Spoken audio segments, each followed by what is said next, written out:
So നമുക്ക് ഇവിടെ പഠിക്കേണ്ടത് ജി എസ് ടി ആണ്. ജി എസ് ടിയുടെ പ്രാക്ടിക്കൽ ഏരിയാസ് ആണ് പ്രധാനമായിട്ടും പഠിക്കേണ്ടത്. സോ ഞാനായിരിക്കും നിങ്ങൾക്ക് ജി എസ് ടിയുടെ കംപ്ലീറ്റ് പ്രാക്ടിക്കൽ കാര്യങ്ങൾ പഠിപ്പിക്കുന്നേ. എൻ്റെ പേര് അരവിന്ദാണ്. നമ്മുടെ ഓഫീസ് ഒരു ടാക്സ് അക്കൗണ്ട്സിന്റെ ഒക്കെ വർക്ക് ചെയ്യുന്ന ഓഫീസാണ്. അതിന്റെ കൂടെ ഓൺലൈനായിട്ട് ട്രെയിനിങ് കൊടുത്തു വരുന്നു. ഓക്കെ, നമുക്ക് ട്രെയിനിങ് എന്ന് പറയുമ്പോൾ ഈ പറയുന്ന ജി എസ് ടി മാത്രമല്ല, ജി എസ് ടി ഫയലിംഗ് മാത്രമല്ല, ടി ഡി എസ് ഫയലിംഗിന്റെ ക്ലാസ് ഉണ്ട്. അതുപോലെ ഇൻകം ടാക്സിന്റെ ഫയലിംഗിന്റെ ക്ലാസ് ഉണ്ട്. അതുപോലെ UAE VAT, UAE corporate tax എന്നിവയുടെയൊക്കെ പ്രാക്ടിക്കൽ ട്രെയിനിങ് നമ്മൾ എന്ത് ചെയ്യുന്നുണ്ട്, ഓൺലൈൻ ആയിട്ട് പ്രൊവൈഡ് ചെയ്യുന്നുണ്ട് കേട്ടോ. നമ്മുടെ ഓഫീസ് മലപ്പുറം ജില്ലയിലാണ്, പെരിന്തൽമണ്ണ എന്ന് പറയും. പെരിന്തൽമണ്ണയിലാണ് നമ്മുടെ ഓഫീസ് വരുന്നത്. ഓഫീസിന്റെ പേര് അരവിന്ദ് സ്റ്റഡി സ്പേസ് എന്നാണ്. ഓക്കെ, സോ നമുക്ക് ഇപ്പോ നടത്താൻ വേണ്ടി പോകുന്ന ക്ലാസ് ജി എസ് ടി ആണ്. നമുക്ക് ജി എസ് ടി ക്ലാസ്സിന് വേണ്ടിയിട്ട് 10 ഡേയ്സ് ആണ് ക്ലാസ് വരുന്നത്. അതായത് ഡെയിലി 1 മണിക്കൂറാണ്. സൂം ലൈവ് ക്ലാസ് ആണ്. ക്ലാസ് 1 മണിക്കൂർ ലൈവ് ക്ലാസ് ആണ്. ക്ലാസിന്റെ ടൈം രാത്രി 9 PM, അതായത് ഈ സെയിം ടൈം ആണ്, 9 PM ടു 10 PM. ക്ലിയർ അല്ലേ? ക്ലാസ് ലൈവ് ആണ്. അത് മാത്രമല്ല, അത് റെക്കോർഡിങ്ങും ആയിരിക്കും കേട്ടോ. 10 ഡേയ്സ് ക്ലാസ്സും റെക്കോർഡിങ്ങും പ്രൊവൈഡ് ചെയ്യും. ഏതെങ്കിലും ദിവസം നിങ്ങൾക്ക് ലൈവായിട്ട് അറ്റൻഡ് ചെയ്യാൻ പറ്റിയില്ല എങ്കിൽ റെക്കോർഡ് വീഡിയോ പ്രൊവൈഡ് ചെയ്യും. ഓക്കെ, നമ്മുടെ ഈ ക്ലാസ്സിൽ കംപ്ലീറ്റ് പ്രാക്ടിക്കലാണ് ഫോക്കസ് ചെയ്യുന്നത്. അതിൽ നമ്മുടെ ക്ലാസ്സിൽ ആദ്യമായിട്ട് നിങ്ങളെ പഠിപ്പിക്കുന്ന കാര്യം ജി എസ് ടി രജിസ്ട്രേഷൻ എങ്ങനെ എടുക്കാമെന്നാണ് പഠിപ്പിക്കുന്നത്. അതും ജി എസ് ടിയുടെ ഗവൺമെന്റ് സൈറ്റ് ഉണ്ട്, ഗവൺമെന്റ് പ്ലാറ്റ്ഫോം ആണ്. ആ ഗവൺമെന്റ് സൈറ്റ് ഓപ്പൺ ചെയ്ത് രജിസ്ട്രേഷൻ ആപ്ലിക്കേഷൻ എങ്ങനെയാണ് ഫില്ല് ചെയ്യേണ്ടത്, എങ്ങനെ സബ്മിറ്റ് ചെയ്യാം ഓൺലൈനായിട്ട്. ഗവൺമെന്റ് സൈറ്റ് എന്ന് പറയുമ്പോൾ www.gst.gov.in. നിങ്ങൾ നോട്ട് ചെയ്ത് വെക്കുക. ഇതാണ് ഗവൺമെന്റ് സൈറ്റ് അഡ്രസ് കേട്ടോ. Government site address. G S ടിയുടെ ഗവൺമെന്റ് സൈറ്റ് ഓപ്പൺ ചെയ്യാൻ വേണ്ടിയിട്ട് ഇതുപോലെയാണ് എന്ത് ചെയ്യേണ്ടത്, നമ്മൾ ഗൂഗിൾ ക്രോമിൽ പോയിട്ട് സെർച്ച് ചെയ്യേണ്ടത്. അപ്പൊ ഈ ഒരു സൈറ്റിനകത്ത് കയറിയാണ് രജിസ്ട്രേഷൻ പോലെയുള്ള എല്ലാ പ്രാക്ടിക്കൽ കാര്യങ്ങളും പഠിപ്പിക്കുന്നത്. ഈ ഒരു ഗവൺമെന്റ് സൈറ്റ് നമ്മൾ ഓപ്പൺ ചെയ്യുമ്പോൾ രജിസ്ട്രേഷൻ ചെയ്യാൻ വേണ്ടിയിട്ട് അവിടെ ഒരു രജിസ്ട്രേഷൻ ആപ്ലിക്കേഷൻ ഫോം കാണാൻ സാധിക്കും. ആ ഫോമിന്റെ പേരാണ് REG01. അപ്പോ REG01 എന്ന് വെച്ചാൽ എന്താ ഉദ്ദേശിക്കുന്നത്? രജിസ്ട്രേഷൻ ചെയ്യുന്ന രജിസ്ട്രേഷൻ ആപ്ലിക്കേഷൻ കൊടുക്കാൻ വേണ്ടിയിട്ട് ഈ ഗവൺമെന്റ് സൈറ്റിനകത്ത് അവൈലബിൾ ആയ ഓൺലൈൻ ഫോമിനെ വിളിക്കുന്ന പേരാണ് REG01. ക്ലിയർ അല്ലേ? ഈ REG01 എന്ന ഫോമിനകത്ത് ഡാറ്റ എൻറ്റർ ചെയ്ത് നമ്മൾ എന്ത് ചെയ്യുക, ആ ഫോം സബ്മിറ്റ് ചെയ്യുക. ഇത്രേ ഉള്ളൂ. അപ്പൊ നമ്മൾ പഠിക്കേണ്ടത് എന്താണ്, ഈ ഒരു ഫോമിനകത്ത് ഡാറ്റ എൻട്രി എങ്ങനെയാണ് ചെയ്യേണ്ടത്, അതിനെന്തെല്ലാം ഡോക്യുമെന്റ്സ് ആണ് വേണ്ടി വരിക. ഓക്കെ, അതിപ്പോ ഏത് ടൈപ്പ് സ്ഥാപനമാണെങ്കിലും, ഒരു സാധാരണ ഒരാൾ മാത്രം നടത്തിവരുന്ന പ്രൊപ്രൈറ്റർഷിപ്പ് ആയിക്കോട്ടെ, അല്ലെങ്കിൽ പാർട്ട്ണർഷിപ്പ് സ്ഥാപനമായിക്കോട്ടെ, അല്ലെങ്കിൽ കമ്പനി ആയി രജിസ്റ്റർ ചെയ്യപ്പെട്ട സ്ഥാപനമായിക്കോട്ടെ, ഏത് ടൈപ്പ് സ്ഥാപനമാണെങ്കിലും അതിന് എന്തെല്ലാം ഡോക്യുമെന്റ്സ് ആണ് വേണ്ടി വരിക, അതൊക്കെ മനസ്സിലാക്കി രജിസ്ട്രേഷൻ എങ്ങനെയാണ് ചെയ്യേണ്ടത് എന്ന് നമ്മൾ പഠിക്കും. ഓക്കെ. അടുത്ത കാര്യം, ഇപ്പൊ രജിസ്ട്രേഷന്റെ കേസ് പറയുമ്പോ ഇത് എങ്ങനെയാണ് ചെയ്യേണ്ടത് എന്ന് നമ്മൾ പഠിക്കും അല്ലെ? എവിടെ? ഗവൺമെന്റ് പ്ലാറ്റ്ഫോമിൽ കയറി പഠിക്കും, ഞാൻ പഠിപ്പിക്കും. പക്ഷെ നിങ്ങൾക്ക് ജസ്റ്റ് സെൽഫായിട്ടൊന്ന് പ്രാക്ടീസ് ചെയ്യണ്ടേ? ക്ലിയർ അല്ലേ? ജസ്റ്റ് സെൽഫായിട്ടൊന്ന് പ്രാക്ടീസ് ചെയ്യണം. ഓക്കെ, അങ്ങനെ ചെയ്താലല്ലേ കുറച്ച് എക്സ്പീരിയൻസ് ആവത്തുള്ളൂ. അതുകൊണ്ട് അവിടെ ഒരു കാര്യം മനസ്സിലാക്കേണ്ടത്, ഈ ഗവൺമെന്റ് സൈറ്റിനകത്ത് കയറി നിങ്ങൾക്ക് പ്രാക്ടീസ് ചെയ്യാൻ ബുദ്ധിമുട്ടായിരിക്കും. കാരണം ഗവൺമെന്റ് പ്ലാറ്റ്ഫോം അല്ലേ, റിയൽ കമ്പനി വർക്ക് മാത്രമേ ചെയ്യാൻ സാധിക്കൂ. അപ്പൊ നിങ്ങൾക്ക് ചെയ്ത് പരിശീലിക്കാൻ വേണ്ടിയിട്ട് ഒരു ഡെമോ സൈറ്റ് പ്രൊവൈഡ് ചെയ്യും. ഗവൺമെന്റ് സൈറ്റ് എങ്ങനെയാണോ ഇരിക്കുന്നത് അതുപോലെ നിർമ്മിക്കപ്പെട്ട ഒരു ഡെമോ സൈറ്റ് പ്രൊവൈഡ് ചെയ്യും. എന്തിനു വേണ്ടി? ഫോർ നിങ്ങൾക്ക് സെൽഫായിട്ട് വർക്ക് ചെയ്ത് പ്രാക്ടീസ് ചെയ്യാൻ വേണ്ടി. രജിസ്ട്രേഷൻ മാത്രമല്ല, എല്ലാ കാര്യങ്ങളും. ഓക്കെ, ദെൻ നമ്മുടെ ഈ ക്ലാസ്സിൽ അടുത്തതായിട്ട് പഠിക്കേണ്ട പ്രാക്ടിക്കൽ കാര്യം നോക്കാലോ. അത് നിങ്ങൾ സങ്കല്പിക്കുക, ഇപ്പോ നിങ്ങളുടെ ബിസിനസ് സ്ഥാപനം GST രജിസ്റ്റേർഡ് ആണ് എന്ന് പറയുമ്പോൾ നിങ്ങളുടെ സ്ഥാപനത്തിന് GST നമ്പർ ഉണ്ട്, GST ഐഡന്റിറ്റി നമ്പർ നിങ്ങൾക്കുണ്ട്. അങ്ങനെയാണെങ്കിൽ നിങ്ങൾ നിർബന്ധമായിട്ടും, മാൻഡേറ്ററി നിർബന്ധമായിട്ടും എല്ലാ മാസവും മന്ത്ലി നിങ്ങൾ എന്ത് ചെയ്യണം? GST റിട്ടേൺസ് ഫയൽ ചെയ്യണം, നിർബന്ധമാണ്.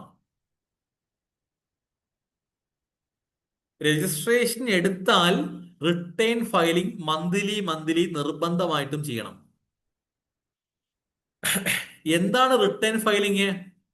നമ്മുടെ സ്ഥാപനത്തിൽ അതാത് മാസങ്ങളിൽ നടക്കുന്ന കാര്യങ്ങൾ കൃത്യമായി GST അതോറിറ്റിയെ നമ്മൾ അറിയിക്കണം. ഈ മാസം നമ്മുടെ സ്ഥാപനത്തിൽ എത്ര സെയിൽ നടന്നു, എത്ര പർച്ചേസ് നടന്നു, എത്ര ടാക്സബിൾ എക്സ്പെൻസ് വന്നു. അപ്പൊ അങ്ങനെയുള്ള കാര്യങ്ങളൊക്കെ കൃത്യമായിട്ട് GST അതോറിറ്റി അറിയിക്കണം. ഇത് അറിയിക്കാൻ വേണ്ടി ഡോക്യുമെന്റ്സുമായിട്ട് GSTന്റെ ഓഫീസിൽ നേരിട്ട് പോവേണ്ട ആവശ്യമൊന്നുമില്ല. നമ്മുടെ ഗവൺമെന്റ് പ്ലാറ്റ്ഫോം ഇല്ലേ, അതിനകത്ത് ഓൺലൈനായിട്ട് ഇതൊക്കെ അതോറിറ്റി അറിയിക്കാനുള്ള സംവിധാനമുണ്ട്. Okay, yes. അപ്പോൾ ഗവൺമെന്റ് സൈറ്റിനകത്ത് കയറി ഡാറ്റ ഫില്ല് ചെയ്ത് സബ്മിറ്റ് ചെയ്യുക. ഗവൺമെന്റ് സൈറ്റ് ഓപ്പൺ ചെയ്ത് അതിനകത്ത് ഫോം ഉണ്ട്, ആ ഫോം ഫില്ല് ചെയ്യുക. ഇത്ര സെയിൽ ഉണ്ട്, ഇത്ര പർച്ചേസ് ഉണ്ട്, ഇത്ര ടാക്സ് കസ്റ്റമറിന്റെ കയ്യിൽ നിന്ന് കളക്ട് ചെയ്തു, ഇത്ര ടാക്സ് സപ്ലയറിന് കൊടുത്തു, ഇത്ര പേയ്മെന്റ് കൊടുത്തു, ഇത്ര റിസീപ്റ്റ് കിട്ടി. അപ്പൊ അങ്ങനെയുള്ള കാര്യങ്ങളൊക്കെ ഗവൺമെന്റ് സൈറ്റിനകത്ത് അവൈലബിൾ ആയ ഫോമിൽ ഫില്ല് ചെയ്യുക. ഫില്ലാക്കിയ ശേഷം സബ്മിറ്റ് ചെയ്യുക. ആ ഒരു പ്രവൃത്തിയെ വിളിക്കുന്ന പേരാണ് റിട്ടേൺ ഫയലിംഗ് കേട്ടോ. അപ്പൊ ഇവിടെ നമുക്ക് 2 റിട്ടേൺസ് ആണ് ഫയൽ ചെയ്യേണ്ടത്. 2 റിട്ടേൺസ് ഫയലിംഗ് ചെയ്യുക എന്ന് പറഞ്ഞാൽ നമ്മുടെ സ്ഥാപനത്തിൽ നടന്ന എന്തോ 2 വ്യത്യസ്തമായ കാര്യങ്ങൾ നമ്മൾ അതോറിറ്റിയെ അറിയിക്കുന്നു എന്ന് വേണം മനസ്സിലാക്കാൻ. അതിനാണ് 2 റിട്ടേൺ ഫയൽ ചെയ്യുന്നത്. ഈ 2 റിട്ടേൺ ഫോമിനും 2 വ്യത്യസ്തമായ പേര് പറയും. ഒന്നാമത്തെ റിട്ടേൺ ഫോമിന്റെ പേരാണ് GST റിട്ടേൺ, GSTR1. രണ്ടാമത്തെ റിട്ടേൺ ഫോമിന്റെ പേരാണ് GSTR3B. ഓക്കെ അല്ലേ? ഇനി അപ്പോ GSTR 1 എന്ന റിട്ടേൺ നമ്മൾ ഫയലിംഗ് ചെയ്യുക എന്ന് പറഞ്ഞാൽ നമ്മുടെ സ്ഥാപനത്തിൽ നടന്ന എന്തോ ഒരു കാര്യം GSTR 1ന്റെ ഫയലിംഗിലൂടെയാണ് നമ്മൾ അതോറിറ്റിയെ അറിയിക്കുന്നത്.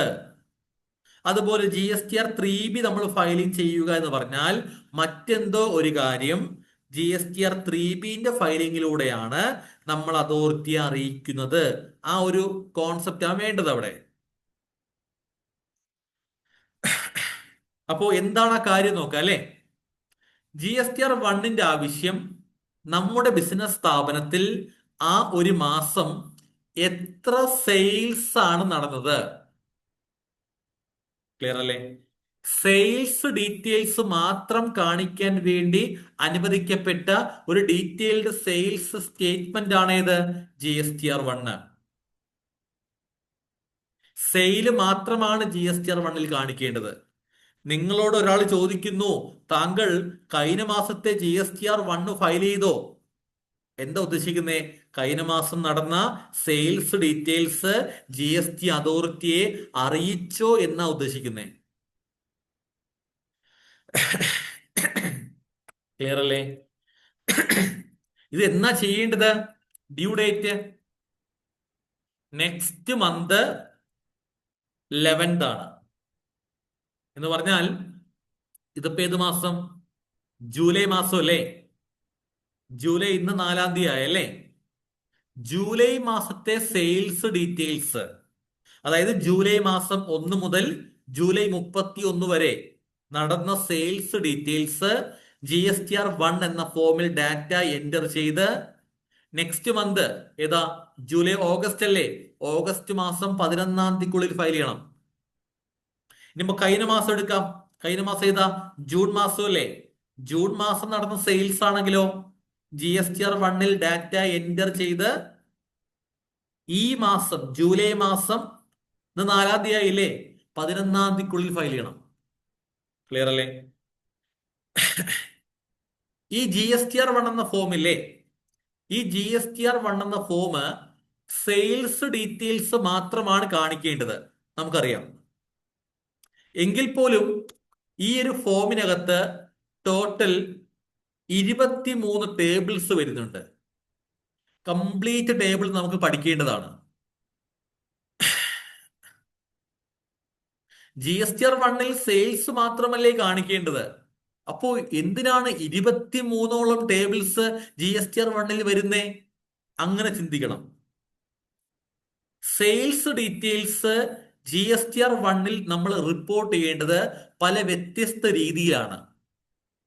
നമുക്ക് തന്നെ കേട്ട് പരിചയം ഉണ്ടാകും. B2B സെയില് അല്ലെ. എന്താ B2B സെയില്? B2B എന്ന് പറഞ്ഞാൽ അതൊരു ടേബിൾ ആണ് GSTR 1നകത്ത് വരുന്നത് സെയിൽ റിപ്പോർട്ട് ചെയ്യാൻ. GSTR 1നകത്തുള്ള B2B എന്ന ടേബിളിൽ കാണിക്കേണ്ടത് ഏത് ടൈപ്പ് സെയിലാണ്? GST രജിസ്റ്റേർഡ് ആയിട്ടുള്ള ഒരു കച്ചവട സ്ഥാപനത്തിന് നമ്മൾ നടത്തിയ സെയിലാണ് B2B എന്ന ടേബിളിൽ കാണിക്കേണ്ടത്. അതുപോലെ B2C ടേബിൾ വേറെ ഉണ്ട്. അതിലെന്താ കാണിക്കേണ്ടത്? GST ഒന്നുമില്ലാത്ത സാധാരണ കസ്റ്റമർക്ക് നടത്തിയ സെയിലാണ് B2C എന്ന ടേബിളിൽ കാണിക്കേണ്ടത്. അങ്ങനെ നമ്മൾ പഠിക്കും അത്. അങ്ങനെ B2B ടേബിൾ ഉണ്ട്, B2C ലാർജ് ഉണ്ട്, B2C സ്മാൾ ഉണ്ട്. അതുപോലെ credit note, debit note issued to registered customer, debit note, credit note issued to unregistered customer. അതുപോലെ nil rate sale, exempted sale, non GST sale, അതുപോലെ എക്സ്പോർട്ട് സെയില്. അതുപോലെ നമ്മൾ tax liability against advance, adjustment of advance, sale through e-commerce platform, HSN code, SAC code, document issued, amendment. അങ്ങനെ വരുന്ന 23 tables ആണ് GSTR 1നകത്ത് വരുന്നത്. നമ്മൾ 23 ടേബിളും 1 by 1 പഠിച്ച ശേഷം മാത്രമേ ഗവൺമെന്റ് സൈറ്റ് ഓപ്പൺ ചെയ്ത് GSTR 1ന്റെ ഓൺലൈൻ ആൻഡ് ഓഫ്ലൈൻ ഫയലിംഗ് പഠിക്കത്തുള്ളൂ. ക്ലിയർ അല്ലേ? യെസ്. ഈ 23 ടേബിളിനെ കുറിച്ച് ഒരു ധാരണ ഇല്ലാതെ ഡയറക്റ്റ് നമ്മൾ ഗവൺമെന്റ് സൈറ്റിൽ കയറിയാൽ നമുക്ക് GSTR 1 കാണുമ്പോൾ തന്നെ കൺഫ്യൂഷൻ ആവും. പക്ഷെ ഇതെല്ലാം പഠിച്ചിട്ടാണ് ഗവൺമെന്റ് സൈറ്റിൽ കയറി GSTR 1 നോക്കുന്നെങ്കിലോ വളരെ ഈസി ആയിരിക്കും. ഓക്കെ. GSTR 3B. 3Bന്റെ ആവശ്യം ആ ഒരു മന്ത് എത്ര GST ആണ് നമുക്ക് ഗവൺമെന്റിലേക്ക് പേയ്മെന്റ് ചെയ്യേണ്ടത്.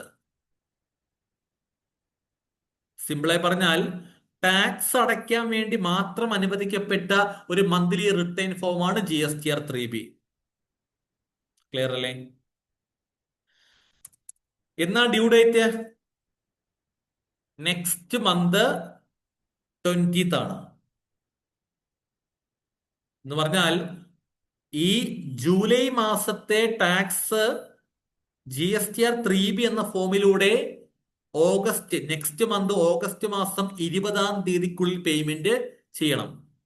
കഴിഞ്ഞ ജൂൺ മാസം എത്ര ടാക്സ് അടയ്ക്കാനുണ്ടെന്ന് കമ്പ്യൂട്ട് ചെയ്തിട്ട് ഈ മാസം ജൂലൈ മാസം 20ാം തീയതിക്കുള്ളിൽ പേയ്മെന്റ് ആക്കി 3B ഫയൽ ചെയ്യണം. ഒരു ടാക്സ് അടയ്ക്കുക മാത്രമാണ് 3Bന്റെ ആവശ്യം. അതുകൊണ്ട് തന്നെ 3B ഒരു സമ്മറി ഫോമാണ് കേട്ടോ. GSTR 1 പോലെ ഡീറ്റെയിൽഡ് ഫോം അല്ല 3B. 3B ഒരു സമ്മറി ഫോമാണ്. അതുകൊണ്ട് തന്നെ 3Bക്ക് അകത്ത് ജസ്റ്റ് 6 ടേബിൾ മാത്രമേ വരുന്നുള്ളൂ. നമ്മൾ പഠിക്കും. ഇനി അടുത്ത് നിങ്ങൾക്കിപ്പോൾ ഒരു കാര്യം മനസ്സിലായല്ലോ. ഒരു സ്ഥാപനം രജിസ്റ്റേർഡ് ആയി മാറിയാൽ ഈ പറയുന്ന 2 കാര്യങ്ങൾ മന്ത്ലി ചെയ്യണം. അത് ക്ലിയർ അല്ലേ? ഇനി ഈ 2 കാര്യങ്ങൾ മന്ത്ലി ചെയ്യാൻ സമയത്ത് നമുക്കൊരു 3 പ്രാക്ടിക്കൽ ഫോമിന്റെ സഹായം വേണ്ടി വരും. ആപ്ലിക്കേഷൻ വേണ്ടി വരും. ഒരു 3 ഫോം ഉണ്ട്. സിമ്പിളായി മനസ്സിലാക്കിയാൽ മതി. ഒരു 3 ഫോം ഉണ്ട്. ആ 3 ഫോമിന്റെ സഹായം ഉണ്ടെങ്കിൽ മാത്രമേ ഈ 2 റിട്ടേൺസ് നമുക്ക് പ്രോപ്പർ ആയിട്ട് ഫയലിംഗ് ചെയ്യാൻ സാധിക്കൂ. അങ്ങനെ ഞാൻ ഡീറ്റെയിൽഡ് എക്സ്പ്ലെയിൻ ചെയ്യുന്നില്ല. ആ 3 ഫോമിന്റെ പേര് പറയാം. ഒന്ന് GSTR 1A, 2 GSTR 2A, 3 GSTR 2B. ഈ 3 ഫോമും വളരെ ഇമ്പോർട്ടന്റ് ആയ 3 ഫോംസ് ആണ്. ഈ 3 ഫോംസ് മന്ത്ലി നമുക്ക് അതിന്റെ ആപ്ലിക്കേഷൻ വരേണ്ട സാഹചര്യമുണ്ട്. ക്ലിയർ അല്ലേ? യെസ്. എല്ലാവർക്കും ക്ലിയർ ആണോ? എല്ലാവർക്കും ഓഡിയോ പറയുന്ന കാര്യങ്ങൾ ഫോളോ അപ്പ് ചെയ്യാൻ സാധിക്കുന്നുണ്ടോ? എന്തെങ്കിലും മാറ്റം വരുത്തേണ്ട ആവശ്യമുണ്ടോ? നെറ്റ്വർക്ക് ഇഷ്യൂ ആണ്, എന്തെങ്കിലും സ്റ്റക്ക് ഉണ്ടോ? ഒന്ന് ചാറ്റ് ചെയ്യാമോ? ഓക്കെ ആണോ? ഓൺലൈൻ ക്ലാസ് ആയതുകൊണ്ട് നമുക്ക് മനസ്സിലാവത്തില്ല, അതാണ് ചോദിക്കുന്നത്. ക്ലിയർ ആണോ? ഒന്ന് ചാറ്റ് ചെയ്യാമോ? എല്ലാവർക്കും കൃത്യമായിട്ട് ഫോളോ അപ്പ് ചെയ്യാൻ സാധിക്കുന്നുണ്ടോ? സ്പീഡ് കൂടുതലാണോ? സ്ലോ ആക്കേണ്ടതുണ്ടോ? അതോ സ്ലോ ആണോ? സ്പീഡ് ആക്കേണ്ടതുണ്ടോ? ഓക്കെ ആണല്ലേ? ശരി. ഓക്കെ. സോ നമുക്ക് കണ്ടിന്യൂ ചെയ്യാം. അടുത്ത് പഠിക്കേണ്ടത്, അപ്പോൾ മന്ത്ലി ചെയ്യേണ്ടത് ക്ലിയർ ആയല്ലോ. ഈ നമ്മളിപ്പോ ഒരു വർഷം 12 മാസം അല്ലെ, 12 മാസവും നമ്മൾ എന്ത് ചെയ്തു? മന്ത്ലി GSTR 1 ഫയൽ ചെയ്തു, GSTR 3B ഫയൽ ചെയ്തു. അങ്ങനെ ഒരു വർഷം കംപ്ലീറ്റ് ആയി. ഒരു വർഷം കംപ്ലീറ്റ് ആകുമ്പോൾ നമുക്കൊരു വാർഷിക റിട്ടേൺ ഫയൽ ചെയ്യണം. ഇംഗ്ലീഷിൽ പറഞ്ഞാൽ ആനുവൽ റിട്ടേൺ ഫയൽ ചെയ്യണം. അതിന്റെ പേരാണ്, നോട്ട് ചെയ്തോ, GSTR 9. GSTR 9. എന്താണ് GSTR 9? അത് ഒരു സമ്മറിയാണ്. എന്തിന്റെ സമ്മറിയാണ്? സമ്മറി ഓഫ് 12 മന്ത്, 12 മാസം നമ്മൾ ചെയ്ത GSTR 1ന്റെയും GSTR 3Bന്റെയും ഒരു സമ്മറിയാണ് GSTR 9. നമ്മളിപ്പോ ഏപ്രിൽ മാസം അല്ലെ ഒരു ഇയർ സ്റ്റാർട്ട് ചെയ്യുന്നത്. ഏപ്രിൽ മുതൽ അടുത്ത മാർച്ച് വരെ ആ 12 മാസവും നമ്മൾ GSTR 1 ചെയ്തു, GSTR 3 ചെയ്തു.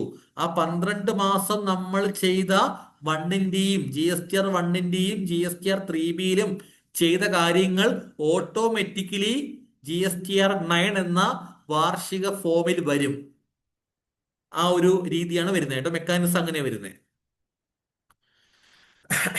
ഇനി മന്ത്ലി GSTR 1 GSTR 3 ചെയ്യുന്ന എല്ലാവർക്കും നിർബന്ധമായിട്ടും ഒരു വർഷം കംപ്ലീറ്റ് ആകുമ്പോ GSTR 9 ചെയ്യേണ്ടതുണ്ടോ?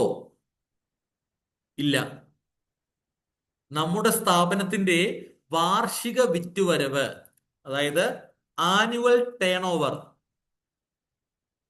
എബോ 2 CR, നമ്മുടെ ബിസിനസിന്റെ ഒരു വർഷത്തെ ടോട്ടൽ ടേൺ ഓവർ മീൻസ് എന്താ? സെയിൽസ്.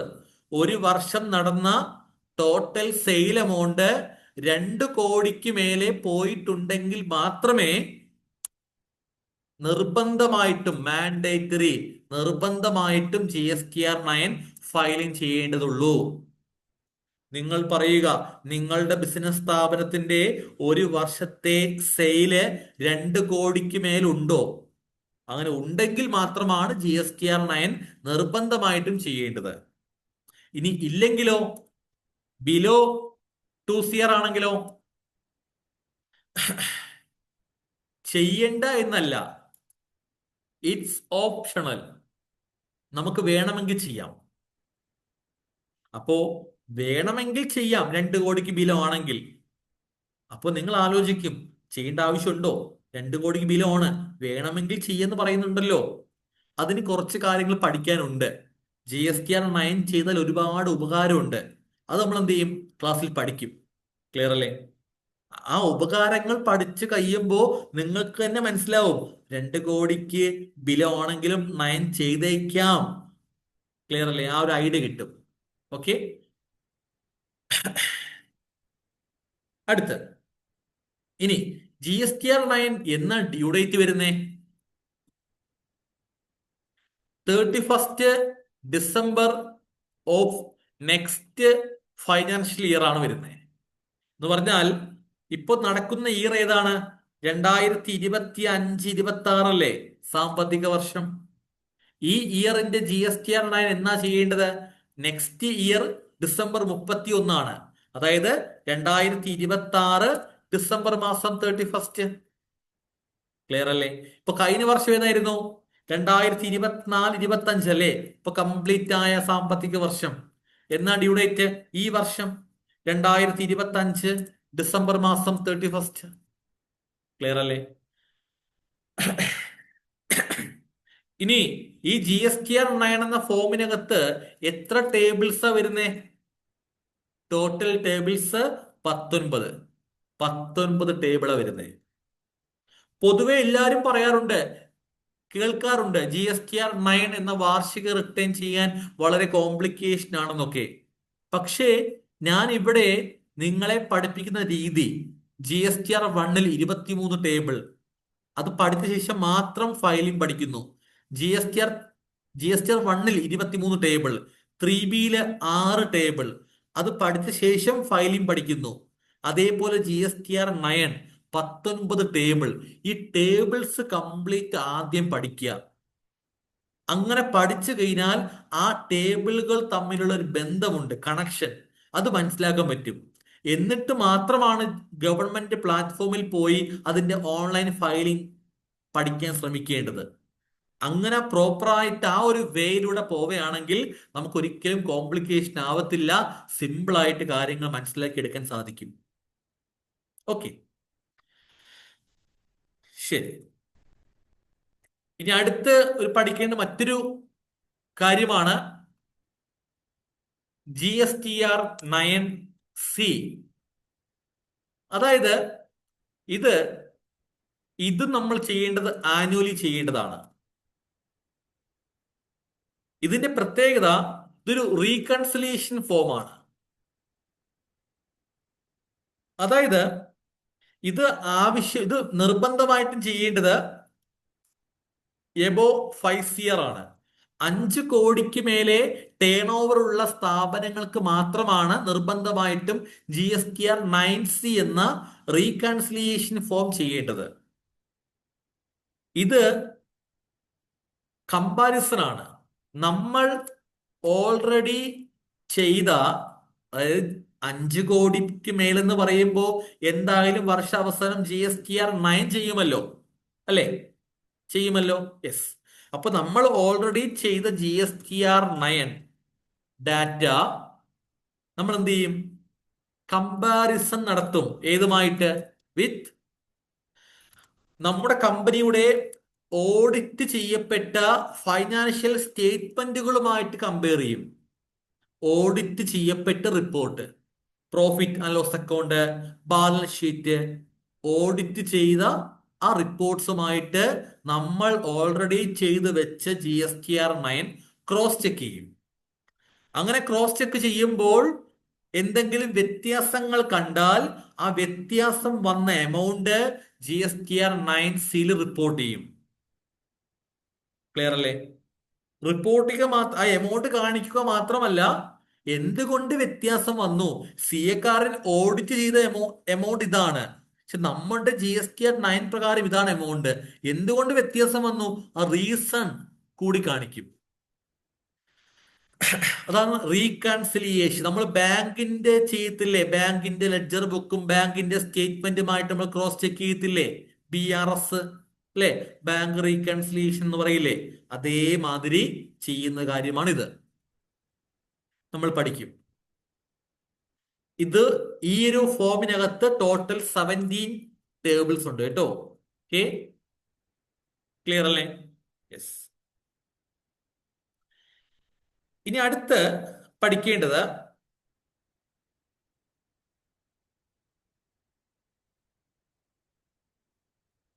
GSTയിലെ ഒരു സ്കീമാണ് കോമ്പോസിഷൻ സ്കീം എന്ന് പറയും. നമ്മുടെ ബിസിനസ് സ്ഥാപനം ആദ്യമായിട്ട് GST രജിസ്ട്രേഷൻ എടുക്കാൻ വേണ്ടി പോകുന്ന സമയത്ത് നമ്മുടെ മുമ്പിൽ 2 സ്കീം വരും, 2 ഓപ്ഷൻ വരും. ഒന്നുകിൽ നമുക്ക് സാധാരണയുള്ള നോർമൽ സ്കീം പ്രകാരം GST എടുക്കാം. സാധാരണ എല്ലാവരും എടുക്കുന്ന പോലെയുള്ള സാധാരണയുള്ള നോർമൽ സ്കീം പ്രകാരം GST എടുക്കാം. അതല്ല എങ്കിൽ നമുക്ക് എന്ത് ചെയ്യാം? ഓപ്ഷണൽ ആയിട്ടുള്ള സ്കീമായ കോമ്പോസിഷൻ സ്കീം പ്രകാരം GST എടുക്കാം.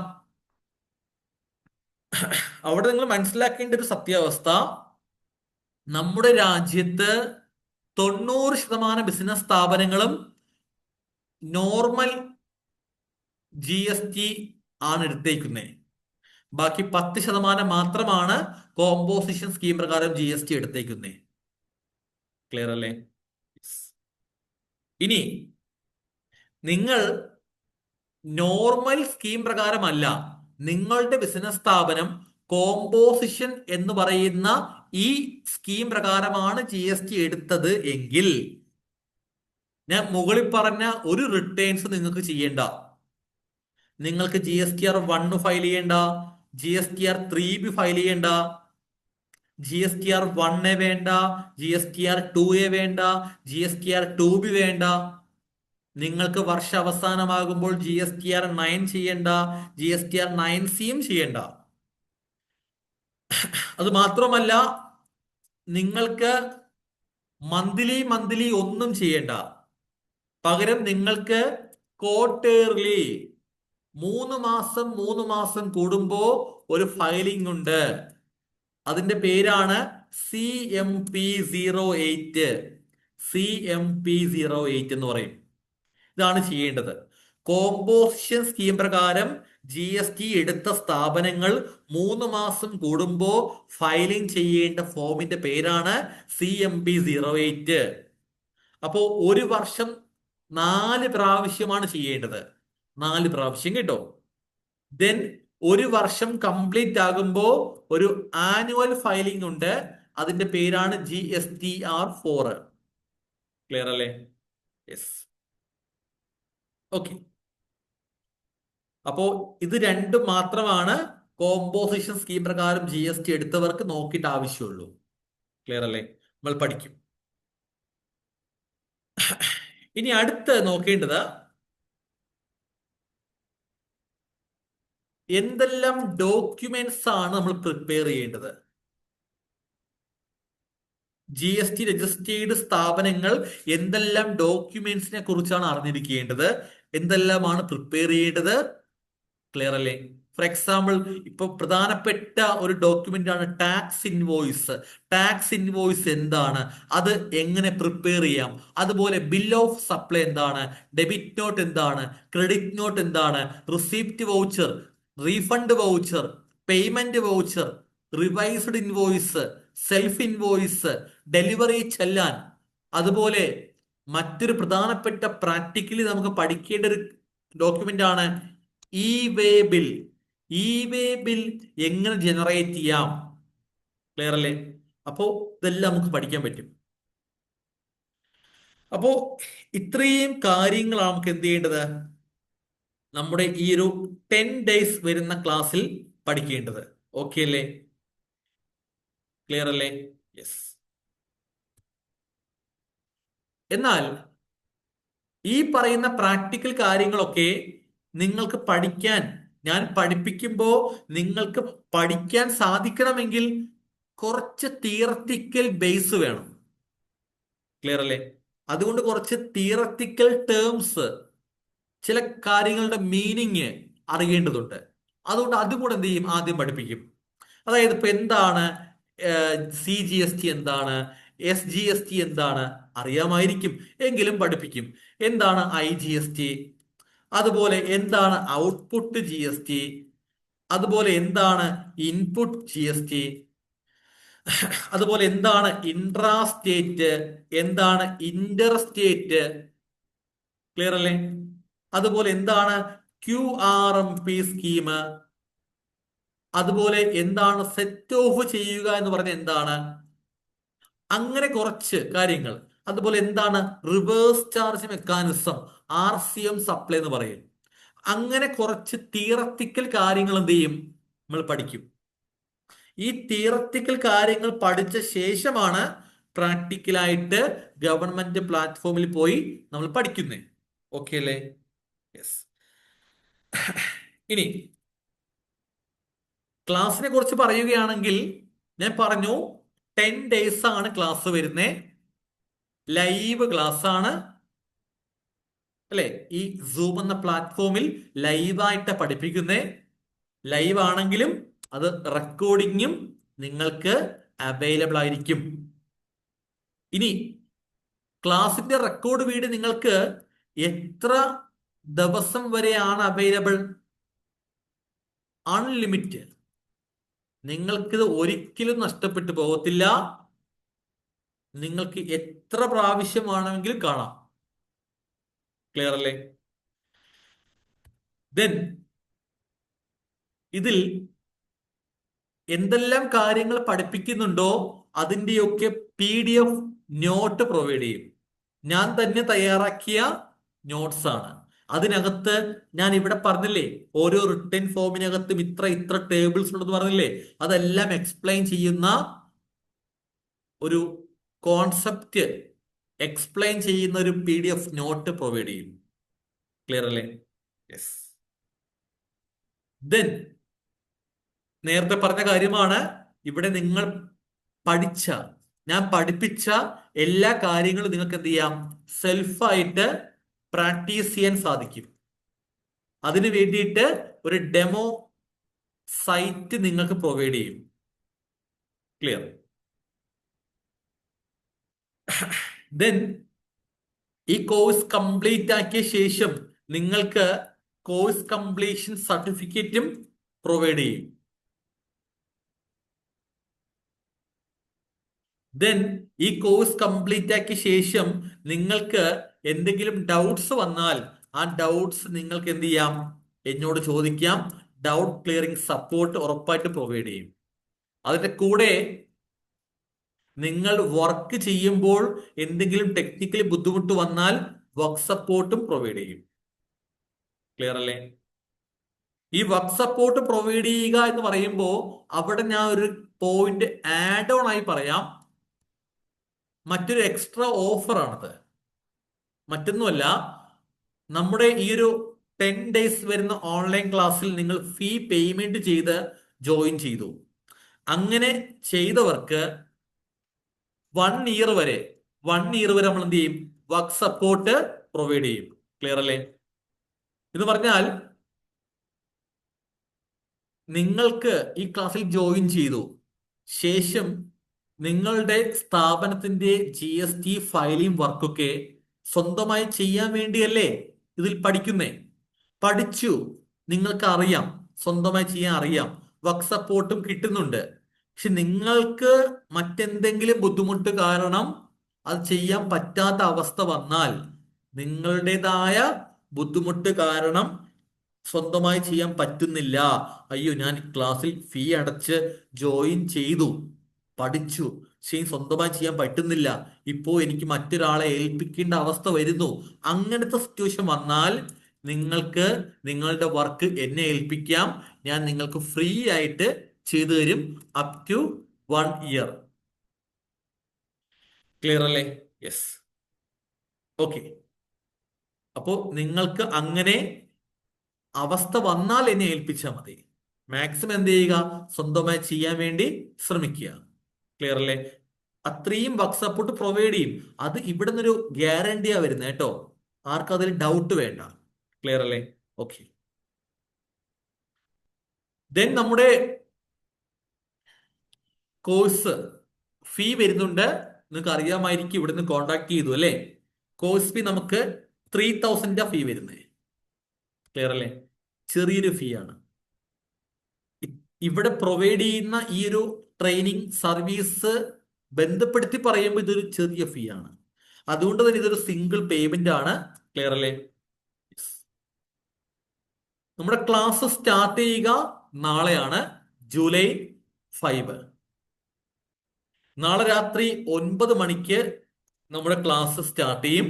നാളത്തെ ക്ലാസ് നമുക്ക് പ്രാക്ടിക്കൽ ബേസാ വരുന്നത് കേട്ടോ. പ്രാക്ടിക്കൽ ബേസാ വരുന്നത്. ഓക്കെ. അതിനകത്താണ് നേരത്തെ പറഞ്ഞ CGST, STST, intra, Inter, output, input, set of, അത്തരം കാര്യങ്ങൾ അതിൽ ക്ലിയർ കവർ ചെയ്യും കേട്ടോ. ഓക്കെ. ദെൻ ഓക്കെ അല്ലേ? യെസ്. അപ്പോൾ ഇത്രയും കാര്യമാണ് എനിക്ക് ഈ ഒരു ഡെമോ ക്ലാസ്സിലൂടെ പറയാൻ വേണ്ടി ഉദ്ദേശിക്കുന്ന കാര്യം. ഇനി മറ്റൊരു കാര്യം കൂടെ പറയാം. ആ, നമുക്ക് ഞാൻ നേരത്തെ പറഞ്ഞില്ലേ, നമുക്ക് ഇൻകം ടാക്സ് ക്ലാസ് ഉണ്ട് അല്ലേ? അതുപോലെ TDS ഉണ്ട്, അതുപോലെ UI VAT and UI corporate tax ഉണ്ട്. ക്ലിയർ അല്ലേ? അപ്പൊ ഇതിന്റെയൊക്കെ ക്ലാസ് നടത്തി വരുന്നുണ്ട് നമുക്ക്. നമുക്കിനി അടുത്ത ഈ GST ബാച്ച് കഴിഞ്ഞാൽ അടുത്ത 10 days കഴിഞ്ഞ് സ്റ്റാർട്ട് ചെയ്യുക UI വാറ്റ് ആണ്. അത് കഴിയുമ്പോൾ TDS, അത് കഴിയുമ്പോൾ ഇൻകം ടാക്സ്, ദെൻ വീണ്ടും GST, അങ്ങനെ ക്ലാസ് പോകുന്നേ. അപ്പൊ പറഞ്ഞ പോയിന്റ് ഇത്രേ ഉള്ളൂ. ആ, ഈ നടത്തിയ ക്ലാസ്സസിന്റെ റെക്കോർഡ് വീഡിയോ ഇപ്പോ അവൈലബിൾ ആണ്. ക്ലിയർ അല്ലേ? ഓക്കെ. അത് നിങ്ങൾക്ക് ഞാൻ എന്ത് ചെയ്യും? ഫ്രീ ആയിട്ട് പ്രൊവൈഡ് ചെയ്യും. അത് ഒരു എക്സ്ട്രാ ഓഫറാണ്. പക്ഷേ ഇതിന് കണ്ടീഷൻ ഉണ്ട്. നാളെ സ്റ്റാർട്ട് ചെയ്യുന്ന കോഴ്സിൽ നിങ്ങൾ ജോയിൻ ചെയ്യാൻ താല്പര്യപ്പെടുന്നുണ്ടെങ്കിൽ നിങ്ങൾ നാളെ എന്ത് ചെയ്യും? ഫീ പേയ്മെന്റ് ചെയ്ത് അഡ്മിഷൻ എടുക്കും, ജോയിൻ ചെയ്യാം.